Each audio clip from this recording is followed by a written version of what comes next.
Hello दोस्तों, आप सभी का स्वागत है आपके अपने चैनल में जिसका नाम है इन्वेस्टपुर। तो आज के वीडियो में मैं आपके साथ एक नई स्कीम, नई हाउसिंग स्कीम या फिर नई लॉटरी के बारे में डिस्कस करने वाला हूँ या फिर इंफॉर्मेशन देने वाला हूँ। वो है डीडीए हाउसिंग स्कीम। ये स्पेशल हाउसिंग स्कीम है जो कि ऑलरेडी लॉन्च हो चुकी है। तो आज के इस वीडियो में हम देखने वाले हैं कि ये डीडीए हाउसिंग स्कीम के लिए एलिजिबिलिटी क्या है, डॉक्यूमेंट्स क्या-क्या लगने वाले हैं, अगर हम अप्लाई करना हो तो हम अप्लाई कैसे करें? इसमें कौन-कौन सी स्कीम्स मतलब हाउसिंग कौन-कौन से प्रोजेक्ट्स इसमें अ, जिनको कि हम अप्लाई कर सकते हैं और इसकी डेट्स क्या-क्या है? ये सब इन डिटेल में हम आज के वीडियो में देखने वाले हैं। तो वीडियो को शुरुआत करने से पहले अगर आप मेरे चैनल पे नए हैं और आपने अब तक मेरे चैनल को सब्सक्राइब नहीं किया है, तो प्लीज़ चैनल को सब्सक्राइब कीजिए और अपने फ्रेंड्स के साथ भी शेयर कीजिए, जिससे उनको भी ये इन्फॉर्मेशन मिल सके। तो इन शॉर्ट डीडीए मतलब अ, दिल्ली डेवलपमेंट अथॉरिटी। तो डीडीए की पुरानी स्कीम हाउसिंग स्कीम जो कि थी वो थी जनवरी में थी, जनवरी और फरवरी के बीच थी और उसकी डीडीए की सेकंड हाउसिंग स्कीम है जो कि अराउंड 18,000 फ्लैट्स को जिसके अंदर 18,000 से भी ज़्यादा फ्लैट्स होने वाले हैं, फ्लैट्स सेल होने वाले हैं और अ, उनकी प्राइस अराउंड 7.91 लैक्स से लेकर 2 करोड़ तक होगी और जिनकी डेट जो कि ऑलरेडी मैंने कहा कि ये लॉन्च हो चुकी है, तो उनकी डेट 23/12/2021 से 7 फरवरी 2022 तक ये चलेगी। तो पहले बात करते हैं कि इसके बेनिफिट्स क्या है। इसमें पीएमआई बेनिफिट आप ले सकते हैं। PMI benefit in the form of CLSS credit link subsidy scheme. और सीएलएसएस क्या होता है, उसकी क्राइटेरिया क्या है कि आपका इंडिया में कोई पक्का घर नहीं होना चाहिए। मतलब आप जो अप्लाई कर रहे हैं वही, अगर आप विनर होते हो तो वही आपका पहला घर होना चाहिए होगा। और दूसरी एप्लीकेशन अगर आप कर रहे हो और आपके फैमिली में कोई फीमेल है तो उनके नाम से आपको एप्लीकेशन करनी पड़ेगी। ये पीएमएवाई के लिए, ना कि ये लॉटरी के लिए। तो पीएमएवाई की जो कि स्टैंडर्ड क्राइटेरिया है, वो क्राइटेरिया मैंने आपको बताया है और इसका बेनिफिट अराउंड 2.5 लाख से ज़्यादा आपको बेनिफिट मिलता है। तो अब बात करते हैं लॉटरी की। तो डीडीए लॉटरी की एलिजिबिलिटी क्या है? एलिजिबिलिटी ये है कि आप पहली बार आप सिटीजन ऑफ इंडिया होना चाहिए, इंडिया का सिटीजनशिप आपके पास होना चाहिए। दूसरा, आपकी उम्र 28 साल से ज़्यादा होनी चाहिए। तीसरा, आपका या फिर आपकी फैमिली के नाम पर कोई रेसिडेंशियल प्लॉट या फ्लैट जिसका एरिया 67 स्क्वायर मीटर से ज़्यादा ज़्यादा होगा और उसका लोकेशन अगर अर्बन दिल्ली, न्यू दिल्ली या फिर दिल्ली कैंटोनमेंट इनके अंडर अगर वो आपका फ्लैट या प्लॉट आता है तो आप एलिजिबल नहीं हो। 67 स्क्वायर मीटर मतलब अराउंड 720 स्क्वायर फीट कारपेट का अगर आपका कोई फ्लैट है इस एरिया में या फिर 67 स्क्वायर मीटर का आपका अगर प्लॉट है तो आप ये लॉटरी के लिए एलिजिबल नहीं हो। दूसरा चीज मतलब इसमें ये लॉटरी को अप्लाई या फिर ये स्कीम को अप्लाई करने के लिए आप एक ही एप्लीकेशन दे सकते हैं एक कैटेगरी से। कैटेगरीज क्या क्या होती है, इसमें से अराउंड 4 कैटेगरीज है: ईडब्ल्यूएस, एलआईजी, एमआईजी, एचआईजी। तो ईडब्ल्यूएस कैटेगरी में जिनका हम आगे देखते हैं कि ईडब्ल्यूएस कैटेगरी की क्राइटेरिया ये है कि उनका इंडिविजुअल अगर इंडिविजुअल होगा तो इंडिविजुअल की इनकम 3 लाख से कम होनी चाहिए एनुअली। और अगर फैमिली की इनकम 10 लाख से नीचे होनी चाहिए टोटल फैमिली की। और जो इंडिविजुअल जो एप्लीकेंट अप्लाई कर रहा है उसकी इनकम ईयरली 3 लाख से नीचे होनी चाहिए। तो इसके बारे में हम इन डिटेल में देखते हैं कि एक्चुअल में ये इनकम कैसे कैलकुलेट करते हैं। तो इसमें 3 केसेस है। पहली केस में अगर एप्लीकेंट की उम्र 25 साल से ज़्यादा होती है तो उसकी हाउस होल्ड इनकम मतलब जो भी की फैमिली की इनकम है उसमें क्या-क्या चीज़ें आती है। एक तो एप्लीकेंट जो होता है उसकी जो भी इनकम आती है उसकी इनकम प्लस उसकी स्पाउस की इनकम प्लस उसके अनमेरिड सन्स डॉटर्स है या फिर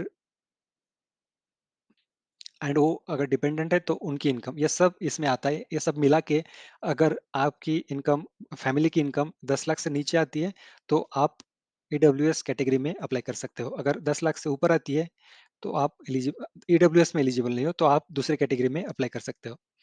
दूसरा केस आता है जबकि अप्लीकेंट जो भी अप्लाई कर रहा है उसकी उम्र 25 साल से नीचे हो और मिनिमम एज आपको बताया कि 18 साल, तो 18 से 25 के अगर बीच में आता है और अनमैरिड होता है, तो उस केस में उनकी फैमिली इनकम में कैलकुलेट होगा वो एप्लीकेंट की इनकम प्लस पेरेंट्स की इनकम, जो अगर वो डिपेंडेंट माने जाते हैं तो। और अगर मैरिड होता है तो अगेन एप्लीकेंट की इनकम, उनकी स्पाउस की इनकम, उनके इनकम, चिल्ड्रंस की जो भी इनकम रहेगी और पेरेंट्स की income if they are dependent, तो ये सब इनकम कैलकुलेट होगी।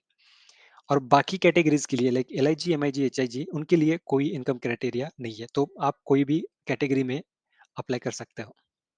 ये कैटेगरी जो भी रहेगी ये सिर्फ AWS कैटेगरी में अप्लाई करने के लिए ये जो भी क्राइटेरिया है वो है। अगर आपकी आप किसी और कैटेगरी में अप्लाई कर सकते हो, उसके लिए कोई इनकम क्राइटेरिया नहीं है, ना कि आपका इंडिविजुअल इनकम या फिर फैमिली का इनकम कोई कैलकुलेट नहीं होगा। दूसरा, अप्लाई कैसे करना है? एक तो आप dda.gov.in ये साइट पे जा सकते हैं। वो साइट में आपको नोटिफिकेशन दिखेगा लॉटरी का, उस पे क्लिक करके आप रिडायरेक्ट हो गए एक्चुअल वेबसाइट पर, लॉटरी की वेबसाइट पर। वहाँ से आप अप्लाई कर सकते हो, या फिर dda.org.in ये उनका पुराना वेबसाइट है, वहाँ पे भी आप जाकर वहाँ पे भी आपको नोटिफिकेशन या फिर लिंक मिलेगी, उससे आप रिडायरेक्ट होकर लॉटरी के वेबसाइट पे जा सकते हो। या फिर नीचे मैंने आपको https://dda.org.in/scheme-dashboard/q2 ये लिंक दिए। ये लिंक आप डायरेक्टली अपने ब्राउजर में डालते हो तो आप वहाँ पर आपको रजिस्ट्रेशन या फिर लॉगिन का लिंक मिलेगा, वहाँ से आप उस लॉटरी के लिए, उस गेम के लिए रजिस्टर कर सकते हो, या फिर ऑलरेडी रजिस्टर्ड हो गए तो लॉगिन कर सकते हो। दूसरा, अप्लाई करते वक्त आपको एक रजिस्ट्रेशन अमाउंट भी भरनी होती है। वो अमाउंट कितनी होती है वो हम देखेंगे। अगर आप EWS कैटेगरी के स्कीम्स या फिर फ्लैट्स को अप्लाई कर रहे हो तो आपकी रजिस्ट्रेशन अमाउंट रहेगी 25,000, प्लस एडिशनली आपको एप्लीकेशन प्रोसेसिंग फी देनी होगी जो कि नॉन रिफंडेबल होगी। अगर आपका नंबर लगता है या नहीं नहीं भी लगता है लॉटरी में, तो ये 2,000 आपको रिफंड नहीं मिलेंगे। लेकिन आपका अगर नहीं लगता है तो 25,000 जो भी अमाउंट है रजिस्ट्रेशन मनी वो आपको रिफंड मिलेगी। उसी तरह से LIG फ्लैट के लिए रजिस्ट्रेशन अमाउंट है 1 लाख और प्रोसेसिंग फी 2,000, ये सभी कैटेगरी के लिए 2,000 प्रोसेसिंग फी अप्लीकेबल है। और MIG के लिए अगेन 2 लाख रजिस्ट्रेशन अमाउंट है और प्रोसेसिंग फी 2,000 है। और HIG फ्लैट्स के लिए भी 2 लाख रजिस्ट्रेशन अमाउंट है और 2,000 प्रोसेसिंग फी है। और अगर आपका रिजर्व कैटेगरी में आता है और रिजर्व कैटेगरी एंड EWS में आता है तो आपको सिर्फ 1,000 rupees as a processing fee देना पड़ेगा। दूसरी चीज, डॉक्यूमेंट्स इसको क्या क्या लगते हैं, तो in short at high level इसको PAN card, I D proof, address proof, income proof. अगर आप EWS में अप्लाई कर रहे हो तो जैसे मैंने आपको बताया कि इनकम कैसे कैलकुलेट करते हैं, तो इनकम प्रूफ उसका लगेगा। उसके बाद अगर कास्ट में आप अप्लाई करते हो तो caste certificate, cast validity certificate. उसके बाद अगर आप हैंडीकैप PH में अप्लाई करते हो तो उसके लिए हैंडीकैप सर्टिफिकेट। अगर आप डिफेंस पर्सनल हो तो आपको डिस्चार्ज सर्टिफिकेट या फिर रिक्विजिट सर्टिफिकेट जो भी अप्रोप्रिएट रहेगा वो आपको अप्लाई लगेगा। उसके बाद आप जिस अकाउंट से पेमेंट करते हैं रजिस्ट्रेशन अमाउंट एंड ऑल, उस अकाउंट का बैंक स्टेटमेंट आपको लगेगा और जो भी पेमेंट की रिसिप्ट है वो लगेगी। उसके बाद अ, आपको ब्रोशर में बहुत सारे अलग अलग फॉर्म्स दिए, वो फॉर्म्स भर के देना पड़ेगा। ये सब चीज़ें आपको लगने वाली है। ये मैंने आपको शॉर्ट में बताया है। इसको अगर डॉक्यूमेंट्स की लिस्ट आपको इन डिटेल में चाहिए तो आप कमेंट बॉक्स में लिखिए, तो मैं डॉक्यूमेंट्स क्या-क्या लगेंगे, कौन-कौन से डॉक्यूमेंट्स वैलिड है, कौन-कौन से इनवैलिड है, ये सब का इन डिटेल आपको वीडियो बना के आपके साथ शेयर करूँगा। उसके अलावा अगर मैंने रजिस्ट्रेशन के बारे में बोला था, तो अगर आपको पता नहीं है कि रजिस्ट्रेशन कैसे करना है, क्या-क्या चीज़ें लगेगी रजिस्ट्रेशन को, या अगर आपको इसके लिए भी अगर कोई डिटेल में इन्फॉर्मेशन चाहिए तो वो भी आप कमेंट बॉक्स में लिख सकते हैं। इसके लिए मैं एक डिटेल वीडियो आपके साथ शेयर करूँगा इफ रिक्वायर्ड। उसके बाद आता है नंबर स्कीम्स का, तो ये तो सब चीज़ें हो गई लॉटरी के रिगार्डिंग, आई मीन उसके बैकग्राउंड के रिगार्डिंग। अब ये लॉटरी में या फिर लॉटरी में कौन-कौन सी स्कीम्स, कौन-कौन से प्रोजेक्ट्स अ, रहेंगे, ये कैटेगरी वाइज़ हम ये आपके साथ लिस्ट है। पहले जो है वो 3 BHK HIG कैटेगरी में आते हैं, दूसरे हैं 2 BHK HIG कैटेगरी में जिनकी की रेंज अराउंड 1 करोड़ 35 लाख से के अराउंड है 2 BHK की, और 3 BHK की 81 लैक्स से लेकर 2 करोड़ 14 लाख तक ये जाती है 3 BHK की रेंज। और 2 BHK की रेंज अराउंड 50 लैक्स से लेकर 1 करोड़ 27 लैक्स तक जाती है। और MIG कैटेगरी में आते हैं 2 BHK। और एलआईजी कैटेगरी में 1 बेडरूम मतलब 1 बीएचके शायद इनकी रेंज जाती है अराउंड 14 लाख से लेकर 41 लाख तक जाती है। और सबसे लास्ट में ईडब्ल्यूएस में जो कि मैंने बोला था कि 7.91 लाख से लेकर अराउंड 29.5 लाख तक इनकी रेंज जाती है।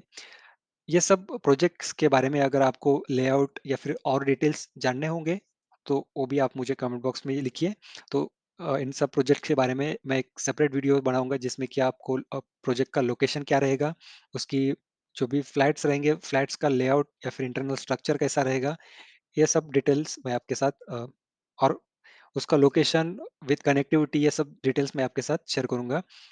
अगर आपको चाहिए तो प्लीज़ कमेंट बॉक्स में लिखिए, तो मैं उसके लिए एक सेपरेट वीडियो आपके साथ बनाऊँगा। तो ये सब मिला के टोटल अराउंड 18,335 18,335 इतने फ्लैट्स या स्कीम्स अ, ये नए हाउस स्पेशल हाउसिंग स्कीम में इंक्लूडेड है। इसके बाद मोस्ट इम्पोर्टेंट थिंग कि डेट्स का अभी तक सिर्फ 2 ही डेट्स दिए, start date and end date. तो स्टार्ट डेट जैसे कि मैंने बोला कि ये ऑलरेडी स्टार्ट हो चुकी है 30 दिसंबर को और इसकी एंड डेट है 7 फरवरी। तो 7 फरवरी तक आप ये सब स्कीम्स को अप्लाई कर सकते हो। जो मैंने अब तक बोला है कि जो वीडियोस के बारे में उसके अलावा अगर आपको कोई भी और डाउट होगा या फिर किसी और चीज़ को इन डिटेल में आपको जानना है, तो वो सब आप कमेंट बॉक्स में लिखिए। मैं डेफ़िनेटली ट्राई करूँगा वो सब चीज़ें नए वीडियो में इंक्लूड करने की और वो सब बना के मैं आपके साथ नया वीडियो शेयर करूँगा। तब तक के लिए ऑल द बेस्ट एंड मेरे चैनल को अभी तक सब्सक्राइब नहीं किया है तो प्लीज़ सब्सक्राइब कीजिए और अपने फ्रेंड्स के साथ शेयर भी कीजिए। नोटिफ़िकेशन आइकन को पर क्लिक कीजिए और वीडियो अच्छा लगे तो लाइक भी कीजिए। Thank you.